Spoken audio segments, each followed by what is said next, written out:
আসসালামু আলাইকুম, শুভ সকাল। আমার সেই লক্ষ্মী কদবেল গাছটা নিয়ে আমি এবার হাজির হলাম। আজকেই প্রথম এলাম এই সিজনে। আসলে প্রচুর ফল হয় প্রতি বছরই, আপনারা দেখেন জানেন।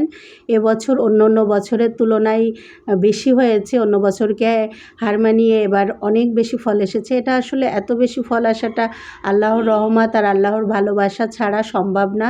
সবই আল্লাহর দয়া, আল্লাহর রহমত।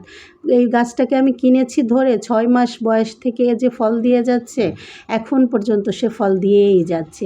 এই গাছটা আমি নার্সারি থেকে কিনেছিলাম, আর এটা আমার হাউজে লাগানো, হাউজ করা ইট দিয়ে সেখানে। আর এই যে এপাশে আর একটা গাছ দেখাচ্ছি, এটাও বেশ কিছু ফল এসেছে। এটা 12 মাসি কদবেল গাছ, মিষ্টি কদবেল। এটাকে আমি কিনেছিলাম অনলাইন থেকে। এবার গত বছর মাত্র 2টা ফল এসেছিল, আর এবছরই বেশ কিছু ফল এসেছে। এটাও আলহামদুলিল্লাহ যা এসেছে আল্লাহর কাছে শুকুর। এবং ফলের পাশাপাশি ফুলও আছে। আর আকাশে দেখুন পাখিগুলো নেড়ে ফিরছে।